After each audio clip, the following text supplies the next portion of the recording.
Bonsoir et bienvenue à tous dans les dossiers de la mémoire. Nous allons revenir ce soir sur le parcours d'un homme qui a marqué la guerre de libération nationale. Il s'agit de l'aviateur Mohamed Tahar Bouzroub. Mohamed Tahar Bouzroub a fait partie de la première promotion des aviateurs algériens formés par le Front de libération nationale. Et à travers son parcours, nous allons également aborder quelques aspects de la guerre de libération nationale, mais aussi de l'engagement de l'Algérie aux côtés des Palestiniens en 1967 et en 1973. Pour revenir sur le parcours du Moudjahid Mohamed Tahar Bouzroub, j'ai le plaisir de recevoir l'auteur de ces mémoires, j'ai nommé Moustapha Etmouhoub, journaliste et auteur. Moustapha Etmouhoub, bonsoir et bienvenue dans les dossiers de la mémoire.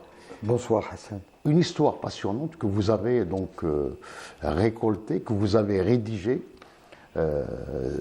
Cette histoire de Mohamed Tahar Bouzroub qui commence dans une localité, un village, Ilmaïn, donc au cœur de la Medjana, au cœur des Bibans, qui a vu donc le déclenchement de la révolte de 1871. Mais avant d'aborder donc ce moment historique qui a marqué d'ailleurs l'enfance et puis l'adolescence de ce moudjahid, j'aimerais revenir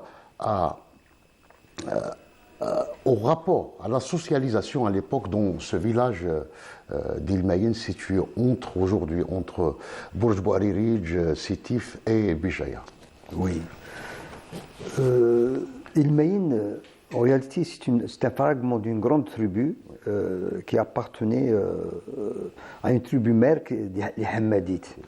Donc, cette tribu habitait avant à Msila, dans la région de Msila. Il y a eu la déferlante des Hilaliens. Donc, c'est une véritable saga que cette tribu va vivre. Donc, dans son déplacement vers le nord, c'est toute une histoire qui l'accompagne.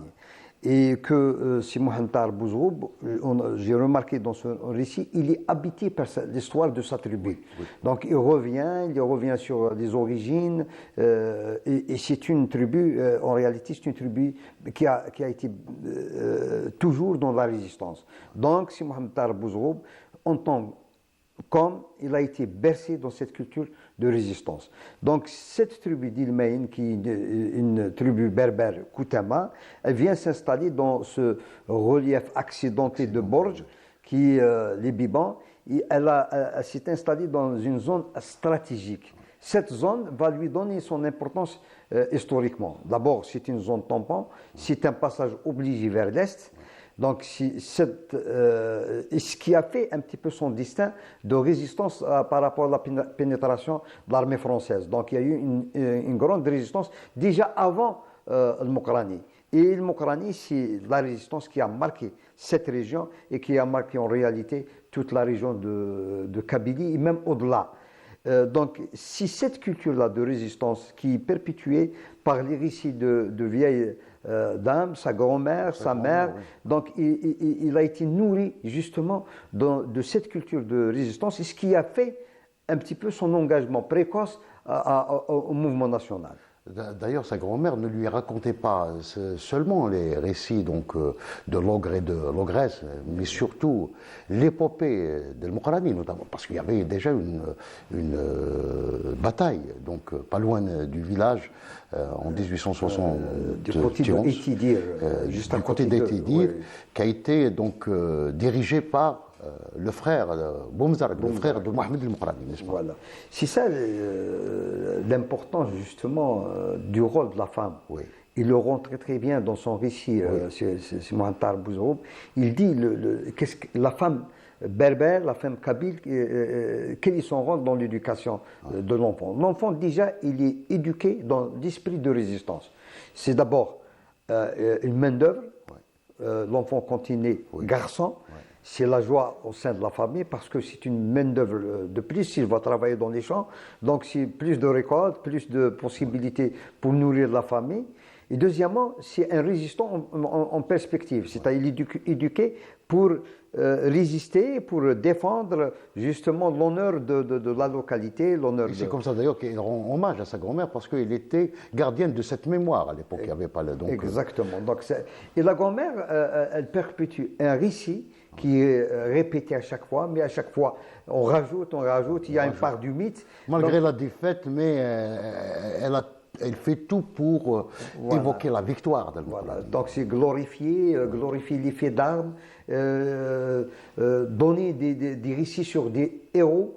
Ici, ce qui fait que ces jeunes-là, ce qui explique leur engagement par la suite dans le PPA. On voit que tous les jeunes du village Ilmaïn sont engagés et on voit qu'au sein de sa famille, il y a eu pratiquement une hémorragie. Il y a eu beaucoup de morts pendant la guerre de libération nationale. C'est une famille qui a été touchée. Donc ses oncles paternels, parce que c'est un fils unique, donc ses oncles paternels, c'est Ali, Mohamed Arzqi, tout ce bon monde-là, il est tombé en martyr, ils sont tombés en martyr pendant la guerre de libération nationale. Alors, il a eu la chance d'avoir cette double formation, donc un parcours scolaire coranique, l'école coranique, et puis l'école coloniale à l'époque. Oui. Donc, déjà dans son parcours, il met l'accent sur le rôle des zaouillettes. Les rôles des zaouïas, C'est très important. Les zaouillettes, on a tendance à donner une image des zaouillettes qui est un petit peu réductrice. C'est des zaouillettes qui font dans un petit peu dans le derwishisme, si tu veux, si on peut appeler ça comme ça. Alors que les zaouillettes en Kabylie, la Rahmaniya en particulier, il y avait aussi la Alaouia, dans le cas d'Ilmaïn. Ces zaouillettes ont joué un rôle très important pour maintenir la langue arabe, le culte, l'islam, et en même temps donner de la culture, du savoir, de l'enseignement aux enfants de cette région. Et éveiller les consciences également. Éveiller les consciences également. Et c'était des écoles du nationalisme. Parce qu'on verra que de ces zaouillettes, deux tendances du mouvement national qui ont cohabité en réalité. Il y a le PPA, le Parti du peuple algérien de Messali El Haj à l'époque, et Jamaït Ulama al-Muslimin. Et parmi les adeptes des zaouillettes, on trouve que ces gens-là, ils avaient les deux casquettes. À la fois, ils sont Jamaïa et ils sont PPA. On verra que après, pendant la guerre de libération nationale, le mufti du colonel Amirouche, qui est Tahar Ait Al-Jet, il revendiquait les deux tendances en réalité. C'est la même chose chez Mohamed Tahar Bouzroub, bien que Mohamed Tahar Bouzroub, il était plus PPA que Jamaït Ulama, et parce que toute sa famille était PPA en réalité. C'est sa famille qui a ramené le PPA à Ilmaïn. Et c'était le feu Mehri Abdelhamid, qui est venu justement installer la section. Et Kiwan, le député Abdelrahman Kiwan, justement, Ilmaïn, c'est la région qui a le plus voté pour lui. Alors, pour l'histoire, donc la section a été installée au sein de la Zaouia, donc c'est ça. Yahya Al-Aidli. Alors, c'est une Zaouia qui a été construite en 1440, Mustafa. Oui, exactement. Cette Zaouia, c'est une vieille Zaouia, c'est l'une des plus vieilles dans la région. Sidi Yahya Al-Aidli, il est connu comme un savant de l'islam dans la région. Il est très respecté. Sa Zaouia, elle a été construite dans les années 1400 et elle est restée jusqu'à la venue du colonialisme. Elle a été détruite justement à cause de son implication directe dans la révolte de Mokrani. Elle a été reconstruite une deuxième fois par un personnage, donc Cheikh Tahar Ait Al-Jet, qui va marquer toute la région pendant très longtemps. Et comme je disais, ce bonhomme, il va adhérer carrément à l'Aïlan et il était le mufti un petit peu de Merouch en Wilaya 3. Cette Zaouia, c'était un lieu de rayonnement. C'était un lieu de rayonnement et de savoir. Et puis cette Zaouia, elle n'enseignait pas uniquement le culte. C'était presque une école moderne. Parce qu'ils ont ramené les outils pédagogiques modernes de Zitouna qu'ils appliquaient chez eux. Donc ils peuvent aller des mathématiques jusqu'à la philosophie musulmane, jusqu'à la Sira, Nabawiya, etc., et le Coran. Donc, l'enseignement dans cette zawiya n'était pas limité. Mais on verra que Si Mohamed Tahar Bouzroub a vécu une blessure profonde durant cette période. C'était celle de l'école. Il était parmi les meilleurs de son école, mais on lui a interdit de passer l'examen parce que sa famille était pépère. Alors, un mot, parce que par rapport à l'école, son passage à l'école, et c'est au niveau de cette école coloniale qu'il a eu, donc, en quelque sorte, une sorte de prédestination par rapport à son parcours par la suite. C'est cette histoire d'un avion en papier, d'ailleurs, c'est comme ça que vous l'avez. Un avion en papier contre un bout de chocolat. Contre un bout de chocolat, exactement. C'est son ami. Il était plus âgé que lui, il s'appelait Taharat. Et on va retrouver qu'il y avait un autre Taharat qui était pilote pendant la guerre de libération nationale. Son ami Taharat il savait fabriquer avec le papier des objets, des avions, etc. Et ils ont ramené, pour la première fois, ils ont ramené du chocolat à l'école. Et c'est pour la première fois que les enfants d'Ilmayen voyaient du chocolat. Du chocolat, oui. Donc les plus chanceux qui avaient de l'argent pouvaient acheter. Et comme Bouzroub avait une famille plus ou moins aisée, donc il pouvait acheter. Plus ou moins aisée, donc il pouvait acheter. Donc l'autre lui a dit, bon, on fait un troc, je vous fabrique un avion et vous me donnez un morceau de chocolat. Il lui a fabriqué l'avion, donc en réalité, le troc n'était pas égal. Mais c'était là où l'éveil à l'aviation, chez Mohamed Bouzroub, il a commencé à rêver justement de l'aviation, comme il le raconte dans son livre. Mais à l'école, ce qui est intéressant, ce n'est pas uniquement l'éveil à l'aviation, il a commencé à rêver de devenir pilote, mais aussi l'éveil au nationalisme. L'enseignant qui lui a donné une gifle parce qu'il a demandé, quand l'enseignant a commencé à dire les ancêtres de la France sont les Gaulois, etc. Il a dit les ancêtres des Algériens, c'est qui?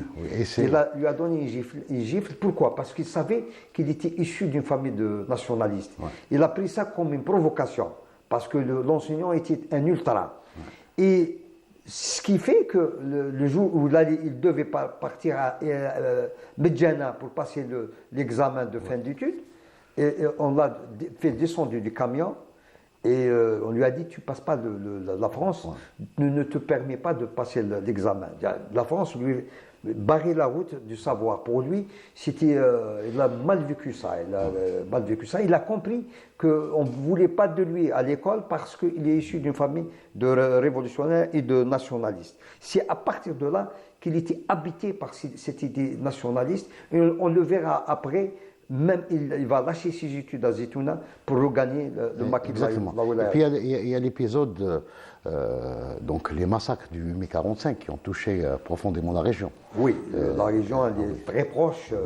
Donc c'était vraiment l'onde de choc du 8 mai 45 qui est arrivé dans toute la Kabylie et même en même temps à El Meïn parce que c'est la proximité, c'est pas loin de Sétif, c'est pas loin de Khrata. Donc ce qui s'est passé, c'est quelque chose d'ignoble. Et les gens, ils ont mal vécu ça. Lui aussi, il a été très secoué par ces événements. Alors, il sera chassé de l'école. Et puis, il aura un incident avec le Bachara d'Arbo à l'époque. Et ce qui va le pousser à se réfugier encore une fois dans la zawiya de Cheikh Tarit Al-Jid. Justement, il est parti chez son oncle à Tamqara. Son oncle qui était Cheikh Khalif, qui était un enseignant dans cette école. Donc il va continuer ses études là-bas. Et il a commencé à apprendre les chants patriotiques aux enfants du village. Il a été... il s'est fait remarquer par le Bachara Ben Ali Shrif. L'un des guides du Bachara Ben Ali Shrif, qui s'appelait Cheikh Smati Boul Noir. Donc il a convoqué, il est allé le voir, et il s'est fait surmonter justement, et on lui a dit, tu ne refais plus ça, il ne faut pas leur apprendre les chants patriotiques. En revenant, il a raconté à son oncle l'incident. Il lui a dit, tu ne restes pas. Maintenant, à travers toi, ils vont remonter toute la cellule du PPA. Oui, Ils vont mieux partir. Oui. C'est comme ça qu'ils ont envoyé ses parents à Zitouna. Alors, il va partir à Zitouna et là, il va rencontrer également une personnalité qui a marqué l'histoire de la guerre de libération, mais après l'indépendance. Donc, Yahya Bouaziz, l'historien Yahya Bouaziz, qui va jouer un rôle important, notamment les premiers mois donc, de son installation à Tunis. Oui, lui, il était très jeune quand il est parti à Tunis. Il fallait qu'il y ait un parrain qui va le parrainer, va un petit peu le guider dans cette ville où il va atterrir, c'était la Tunisie. Il ne connaissait personne. Il arrive là-bas, mais il était déjà recommandé pour Yahya Bouaziz, qui était son aîné. Donc il va le guider, il va le prendre en charge, il va carrément passer en deuxième année parce qu'il avait un niveau par rapport aux autres. Donc il passait directement en deuxième année. Et c'est là qu'il va encore avoir des contacts avec d'autres étudiants algériens qui avaient un lien avec l'organisation. Là, on est alors, c'était l'année, FLN. pour les téléspectateurs, donc ça s'est passé pendant l'année scolaire 54-55. Voilà. Exactement. Et c'est là qu'il va faire la connaissance de militants nationalistes FLN dans l'Arbès. Il cite son nom, l'Arbès, qui est son ami, qui était son ami. Et avec lui qu'il a commencé à fréquenter un petit peu des cellules FLN. Il a été mis ensuite avec un autre historien algérien, Djemal Ghennane, qui était là-bas, qui faisait la récolte d'armes chez les Algériens, les immigrés algériens qui étaient installés là-bas à Tunis. Donc lui, il l'aidait dans la collecte d'armes. C'est là qu'il lui donne pour la première fois une arme, c'est un pistolet. Ce pistolet, il va l'accompagner jusqu'au maquis de la Wilaya 1. Donc à partir de là, il a émis le vœu de revenir en Algérie en maquisard. Donc, Yahya Bouaziz... Il quitte ses études. Non, il a demandé justement. Yahya Bouaziz, il a essayé de l'en dissuader. En disant, non, les études aussi c'est important, etc. Non, lui, sa voie, c'était d'aller au maquis. C'est-à-dire, il était habité, même avant de venir en Tunisie, par cette idée de résistance, comme je disais tout à l'heure. Donc, déjà, son périple de Tunis jusqu'aux Aurès, c'est une traversée. Ah oui, c'est une traversée extraordinaire. Donc, d'ailleurs, c'est le moment fort de ce récit. C'est l'un des moments forts. Hein. Donc, alors, la traversée, il va découvrir le territoire algérien. Il va se mettre en contact avec l'un des endroits, un haut lieu de mémoire, Djebel Labiad. Effectivement, quand il rentre de Tunis, déjà la traversée, on est en mai 56. La traversée était un petit peu difficile. Il arrive du côté de Djebel Ankh. Ensuite, Garn Kebch, pardon. Et le Garn Kebch, là, il y a des avions de reconnaissance qui est passé. Donc, il venait de faire connaissance avec la réalité du maquis. Ensuite, ils vont jusqu'à Djorf. Et ils découvrent le Djorf. Ils découvrent le récit sur la bataille de Djorf d'août 55. Qui est aussi une bataille extraordinaire menée par l'armée de libération nationale contre la France. Il y a eu beaucoup de morts de part et d'autre. C'est l'une des plus grandes batailles. Le 22 septembre 1955. Donc c'est l'une des plus grandes batailles dans la région, à côté de la bataille de Djebel Argou. C'est les deux batailles, je dirais, les plus grandes batailles dans la Wilaya 1. Donc, il vient à Djebel Labiad. Djebel Labiad, c'était un passage de l'ALN vers la Tunisie. Toutes les Ketibet de l'ALN qui venaient de la Wilaya 3, la Wilaya 4, passaient par là. Et pratiquement, c'était plein d'ossements de shahids, parce qu'il y avait beaucoup de batailles à Djebel Labiad.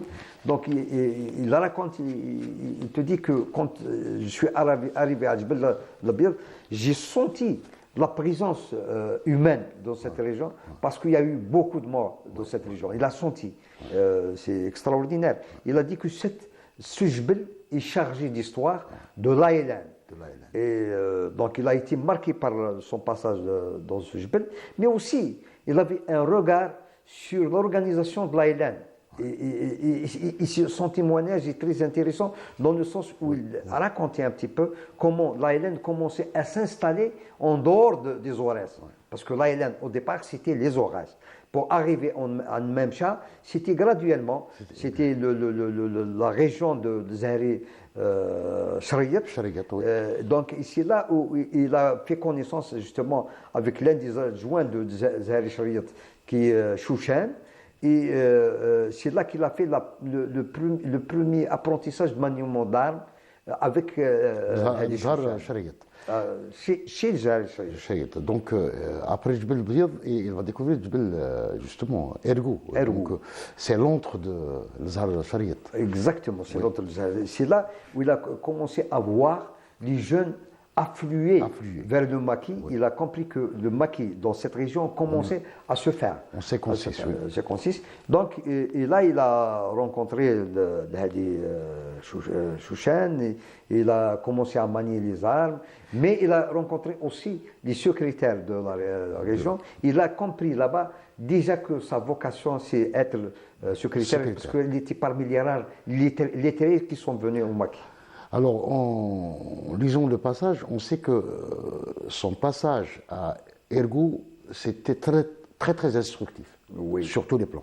Oui, d'abord, il a commencé à avoir le contact avec l'ALN, il a commencé à comprendre comment ça se passait, la vie d'un maquis très difficile, et il a commencé aussi à connaître un petit peu les différends entre les chefs, entre les localités, un petit peu les difficultés de la révolution et de l'organisation révolutionnaire, parce que l'organisation révolutionnaire a trouvé des difficultés pour s'installer dans une société où la réalité... Il découvre les tactiques de guérilla, de guerre de guérilla également. Donc, mais là, je crois que le meilleur apprentissage pour lui, c'était avec Abbas Laghror, parce que le commandant militaire réellement qui était engagé, le plus engagé dans le combat contre l'armée française, c'était le commandant Abbas Laghror. Puis il y avait quelqu'un qui l'a marqué, notamment donc son accompagnateur, c'est Ali Nemchaoui, donc Noumouchi plutôt, donc qui lui racontait un petit peu l'épopée notamment de la bataille de Djbel Ergou, où Bijar a failli être tué à l'époque. Par Zahri Shriyat. C'était en juillet 1956. Exactement. La bataille d'Ergou, Bijar a failli trouver la mort là-bas. Et c'était le groupe de Zahri Shriyat. C'était une grande bataille où la France a reçu une bonne raclée là-bas. Et c'est à partir de là que les récits sur la révolution commençaient avec lui. Et il le dit. Il dit qu'il y avait une part de propagande pour mobiliser les jeunes. Donc les jeunes rêvaient justement d'arriver en Wilaya 1. Ils croyaient même trouver des avions, des blindés, etc. Alors que la réalité, c'est autre chose. Et là, c'est Alain Mouché, il excellait. Il excellait, racontait les récits, etc. Et c'était un moyen de mobiliser les jeunes, de les maintenir mobilisés pour la révolution. C'est leur dire qu'il y a les moyens, il y a ça, alors que la réalité était autre chose. C'est-à-dire c'était une guerre asymétrique entre deux entités qui ne sont pas égales en matière d'armes, en matière d'organisation et tout. Mais arrivé à Khanchla, c'est là où il va comprendre. Voilà, donc il va vers l'Est. Donc après, vers l'Ouest. Vers l'Ouest plutôt, il vient de l'Est. Donc il arrive maintenant, il va faire connaissance avec quelqu'un qui a marqué la guerre de libération nationale, Abbas Laghror. Oui. D'abord un premier contact et puis il devient son secrétaire. Donc, mais le contact était extraordinaire, il le dit. Quand il lui a demandé à Abbas Laghror, quand il l'a rencontré, de rester avec lui, il a accepté. Parce que tout de suite, il a compris qu'il était avec un grand homme de la Révolution. Il avait besoin d'un secrétaire qui maîtrisait très très bien la langue arabe, c'est ça Oui, la langue arabe, parce que lui, il est francophone, Abbas Laghror. Donc Abbas Laghror, il a découvert que dans sa zone, il est un petit peu en retard en matière d'organisation. Si chez Djel Adjoul, dans la région de Kimel, Oui. il y a une IDARA, une administration assez organisée, il avait un hôpital, il avait un secrétariat avec Hil Mekki, Zerdani, tout ça. Il n'y avait absolument rien du tout chez Abbas Lorour. Il n'y avait que des combattants en armes. Donc là, il a compris la mentalité de l'homme, du chef de la région. Il a compris qu'il a affaire à un combattant. Donc il lui a demandé de lui faire une idara, il lui a demandé de commencer à recenser les familles du Chouhada pour qu'il leur donne de l'aide. Donc début d'organisation réelle, ça a commencé à partir de 56. Et une organisation de la population. Et donc un petit peu avant le congrès de la Soumam. Déjà, chez Abbas Lorour, on a commencé à réfléchir à cette organisation-là. Et on a confié ça à Mohamed Tahar Bouzroub en tant que secrétaire de Abbas Lorour. Mais il ne va pas trop tarder avec lui. Moustapha, pour comprendre un petit peu la stratégie de Abbas Lorour, on doit revenir un petit peu en arrière, au déclenchement d'ailleurs de la guerre de libération nationale dans cette région. Parce que Khenchela, c'était la région où les attentats qui ont été préparés à la veille du déclenchement de la révolution, pratiquement tous les objectifs ont été atteints. Oui. Il faut signaler ou bien souligner un fait historique. L'organisation spéciale n'était pas découverte dans les Aurès. Oui. Dans les Aurès, elle est restée intacte.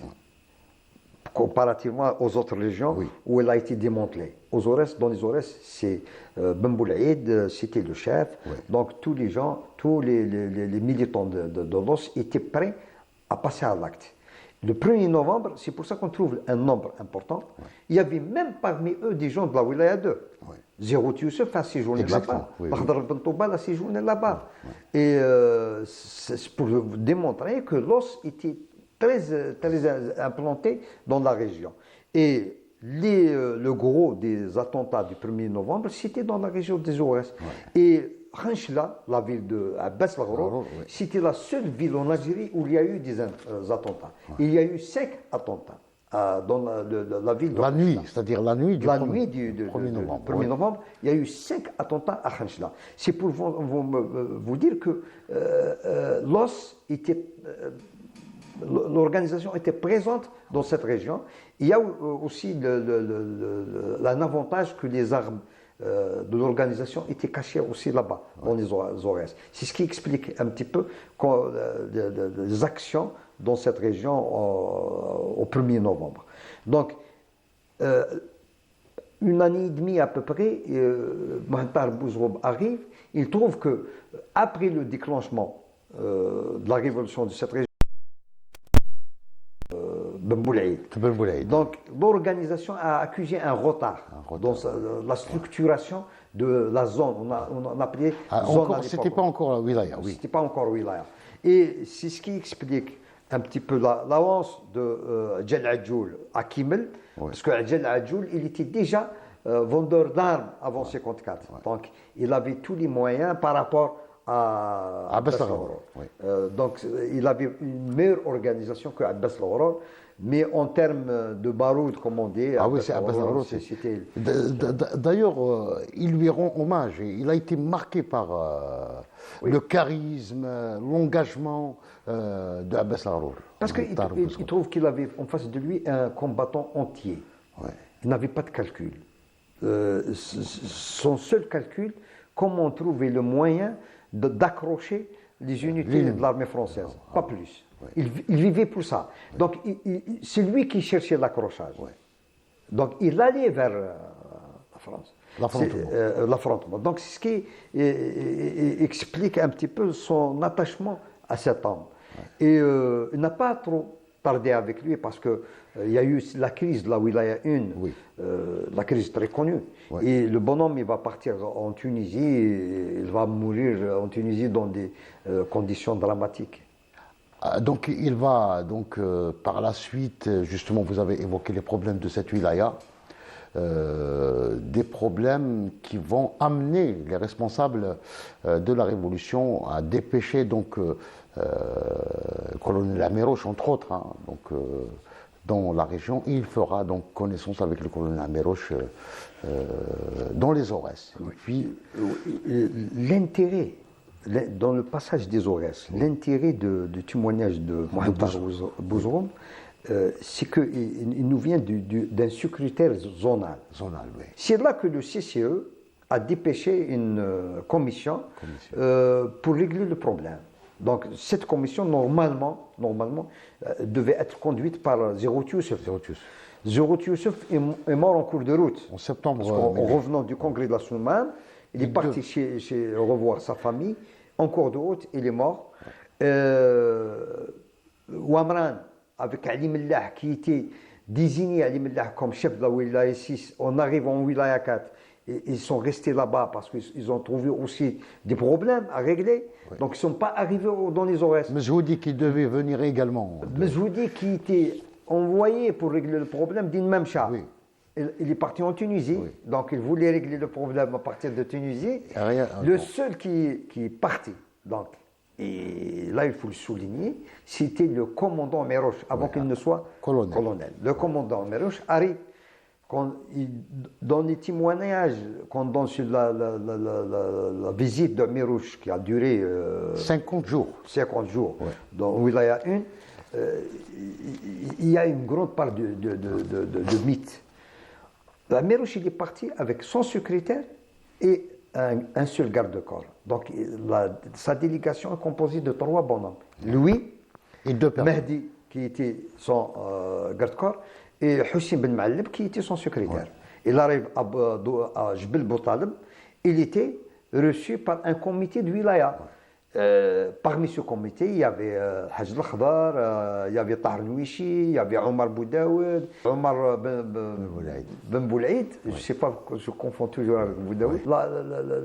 La crise de la wilaya était tellement profonde que Améroche tout seul ne pouvait pas. Exactement. Donc après 50 jours, Mohamed Bouzroum va raccompagner Améroche, donc de retour en Wilaya 3. Améroche il est revenu parce qu'il y a eu une information sur l'arraisonnement de l'avion des chefs, des 5 chefs du FLN, et ils ont donné aussi une fausse information sur la mort de colonel Mohamed Saïd, donc il était obligé de revenir en Kabylie. Mais il a convoqué ensuite le comité qu'il a formé lui-même des Aurès, comité de commandement. C'est une structure qu'il a créée autour de Haj Al-Khdar. Il a ramené en Kabylie, et justement pour finaliser le rapport qu'il allait donner au CCE, et en même temps essayer de réorganiser au moins 2 zones dans les Aurès, c'est-à-dire la zone justement des Aurès jusqu'à Mchounich. Donc il y a eu des nominations de Haj Al-Khdar, Ali Nmer, Namouri, Nouaoura. C'était les chefs de seconde zone, c'est-à-dire ceux qui étaient lieutenants, qui ont été justement promus à des grades supérieurs pour justement prendre en charge la nouvelle organisation de l'ALN et appliquer les recommandations du congrès de la Soumane. Donc il revient en Wilaya 3. Il va rencontrer donc Mohamed Taret Al-Jet au niveau du maquis de la Wilaya 3. Et puis il a tenté également de rendre visite à sa famille. Oui, 2 ans qu'il n'a pas vu sa famille. Oui. Donc, Améroche lui a permis d'aller, lui a donné une permission avant la rencontre de la Wilaya 1. Oui. Donc il lui a permis d'aller voir sa famille.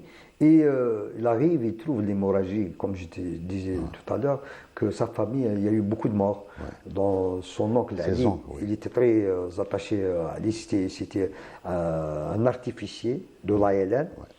Et ça venait aussi à Ilmeïn, coïncide avec l'assassinat de son 2e oncle, Mohamed Al-Zqi, le jour même où il devait regagner le lieu de la réunion à Jaffra, près de Jaffra.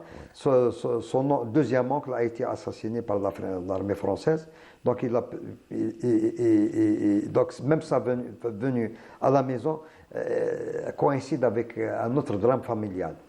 Donc c'est là où il retourne au lieu de rendez-vous et il trouve Ouamran, Mohamed Saïd, à Mirouche. Donc c'est une réunion très importante. Très importante. Et c'est là qu'il a compris que Sil Houès, il était venu tout seul, qu'il devait rencontrer en Wilaya 1, il est devenu tout seul en Wilaya 3, parce qu'il connaissait déjà Amirouche en France en secondaire. Oui. Donc il a compris qu'il pouvait aussi jouer un rôle dans cette organisation.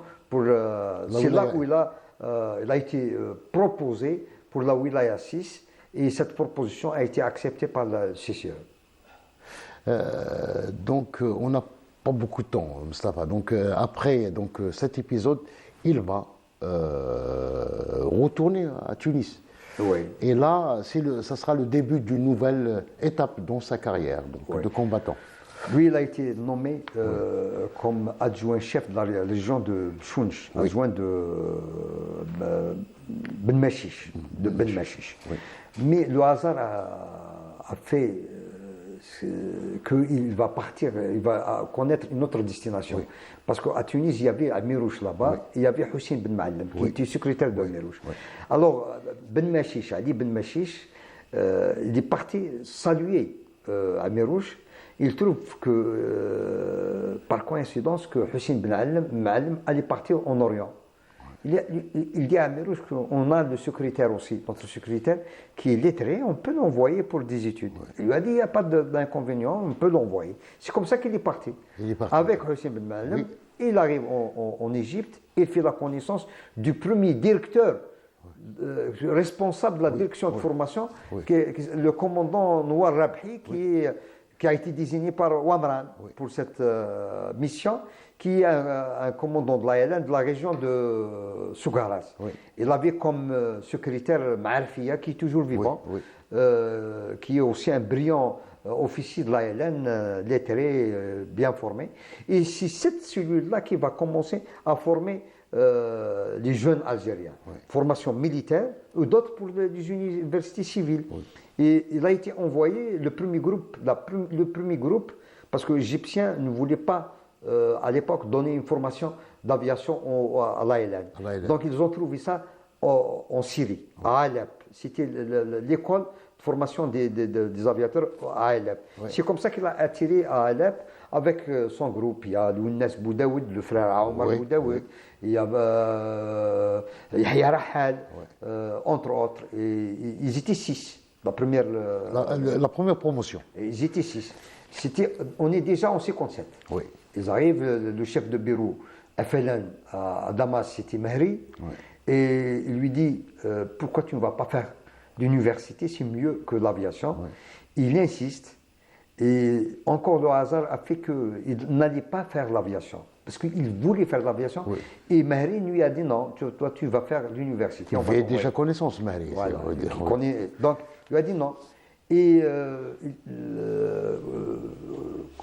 Ben Ramdan était de passage avec Ben Habils, Abdelmalek Ben Habils. Ils étaient dans un café, et là, il est allé directement au bureau du FLN pour l'attendre là-bas. Ben Ramdan arrive, il l'accoste, il lui dit moi je suis un jeune Algérien, je veux faire l'aviation, et Mehri ne veut pas que je le fasse. Alors il essaie de le dissuader, oui aussi, il a vu qu'il était très jeune, et c'est mieux qu'il aille faire une université. Il insiste, il lui a dit tu peux partir.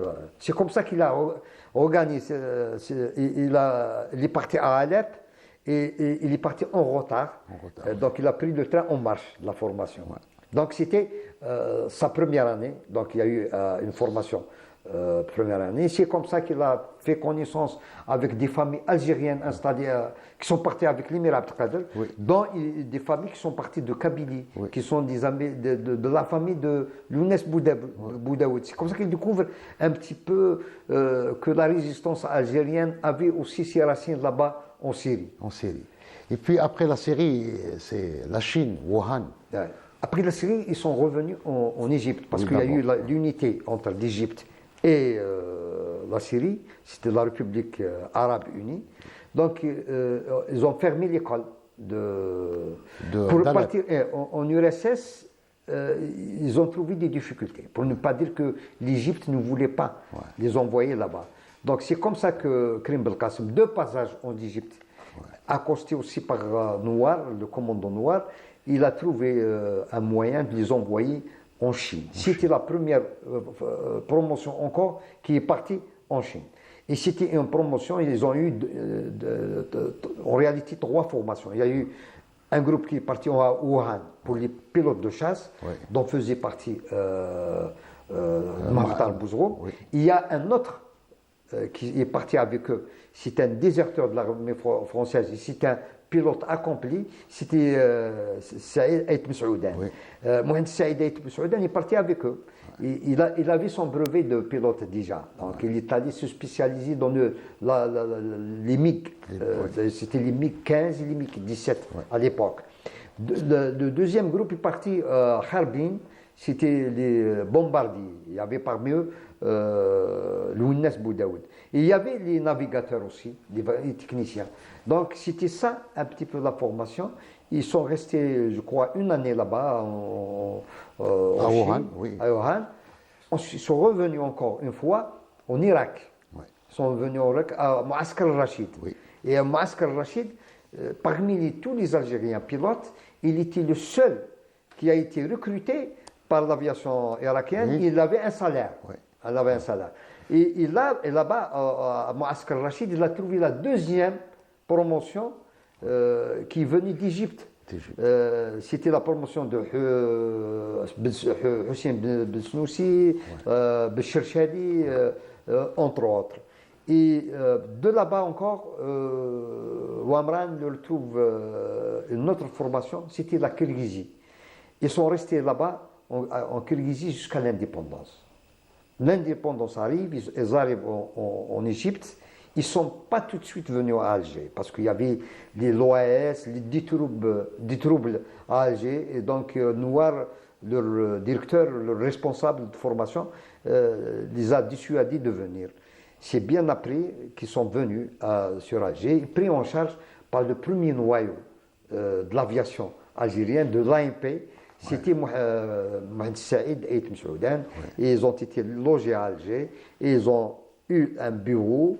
Et comme ça, graduellement, ils ont eu une piste pour atterrir au niveau d'Al-Beida, ensuite à Blida. Et c'était les avions que l'Égypte leur a offerts. C'était 6 MiG-15 UG. Les États-Unis, l'URSS leur a donné un Antonov ou un Ilyushin. Et la Chine aussi. C'était le premier noyau de l'aviation algérienne. Alors, une aviation qui va s'engager pleinement lors du premier conflit donc, avec l'entité sioniste de 1967 et puis 1973. Mokhtar Bouzroub va participer donc cette participation. Qu'est-ce qui a permis cette participation de qualité de l'aviation algérienne pendant les 2 guerres, si vous voulez, arabo-israélienne. Cette participation a été facilitée par le nombre impressionnant d'aviateurs formés par la Révolution. Et c'était sur une recommandation du Congrès de la Soumam. Le Congrès de la Soumam a déjà pensé à doter l'ALN de ces aviateurs. Et elle a réussi l'ALN a réussi à former des aviateurs à telle enseigne qu'en 1962, on se retrouve avec 136 entre aviateurs, bombardiers, hélicoptères, chasseurs, techniciens et navigateurs. 136. Vous dire que l'ALN a formé, a investi dans ce domaine. A investi pour l'indépendance. Et ce noyau, premier noyau, il va participer à la guerre de 63, quand il y a eu l'agression. La guerre des sables, l'agression du voisin. Et ce noyau, il va partir en Égypte en 67 pour remplacer l'aviation égyptienne qui a été complètement décimée au premier jour de la guerre de 67. Donc c'était 12 avions qui sont partis. conduits par Mohamed Tahar Bouzroub. Sans techniciens, ils sont partis en comptant uniquement sur le compas, qui leur montrait un petit peu la destination. Ils ont fait tout un périple pour arriver en Égypte. Ce périple en soi, déjà, est une performance. Partir comme ça, sans aiguilleur, sans quelque chose, c'était une performance. Ils sont arrivés et ils ont laissé les avions là-bas qui ont été utilisés par les Égyptiens. En 1973, c'est là la participation la plus importante, parce qu'il y a eu plus de 50 aéronefs. Et de dernier cri, c'était les MiG-21 et les Sukhoi 7. Donc c'était 4 escadrons. 4 escadrons avec leur équipement qui sont partis toujours sous le commandement de Mohamed Tahar Bouzroub et qui étaient installés dans les bases aériennes égyptiennes et qui ont fait qui était là. C'était en réalité la deuxième flotte après celle d'Égypte en termes de nombre et de qualité. Et on a perdu, je crois, 3 avions et 2 pilotes. Je cite leur noms, c'est Drif Mohamed et Cheikh Ghafar, qui sont tombés en martyrs lors des affrontements de 1913. Oui, voilà. Donc, Moustapha, vous avez coordonné, contribué donc à la rédaction de ces mémoires. Nous savons que Mohamed Tahar Bouzroub est très fatigué actuellement.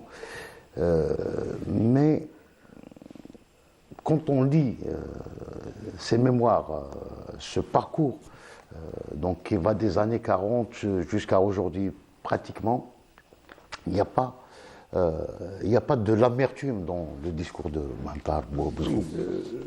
Mohamed Tahar Bouzroub, bon, d'abord, j'aurais aimé qu'il soit avec nous parce que c'est son récit, c'est ses mémoires. Mohamed Tahar Bouzroub, il est l'archétype du jeune Algérien qui partait au Maki par conviction. C'est pas par conviction et par choix. Il pouvait avoir un autre cheminement, un autre parcours comme d'autres. Lui, d'ailleurs, pour les études, c'était quelqu'un de très apprécié. Même ses professeurs lui disaient qu'il allait terminer comme médecin ou autre chose. Puis c'est la synthèse des courants donc des années 40. Donc à la fois, il a connu tout le monde. Donc, exactement. Et lui, il a su donc construire une vision algérienne, un véritable Algérien. Donc, si un type des choses de la connaissance chez lui, elle est cosmopolite. C'est-à-dire, il prend. À l'origine, c'est un produit de Zawiya. Comme il aimait le dire, il pouvait terminer imam. Il a terminé sur MiG-21, chasseur sur MiG-21. C'est là le miracle de la Révolution. La Révolution a transformé le destin de l'Algérien et des Algériens. Et Mohamed Tahar est un exemple. Voilà, donc ça sera le mot de la fin de cette émission. Je tiens à vous remercier vivement, Moustapha Aït-Mohaoub. Je rappelle que vous êtes journaliste, auteur. Vous avez donc recueilli ce témoignage de Mohamed Tahar Bouzroub. Mohamed Tahar Bouzroub a été l'un des premiers aviateurs formés par le Front de Libération Nationale pendant la guerre de Libération Nationale. Je tiens à remercier l'équipe technique qui m'a aidé à préparer cette émission. Excellente soirée et à bientôt.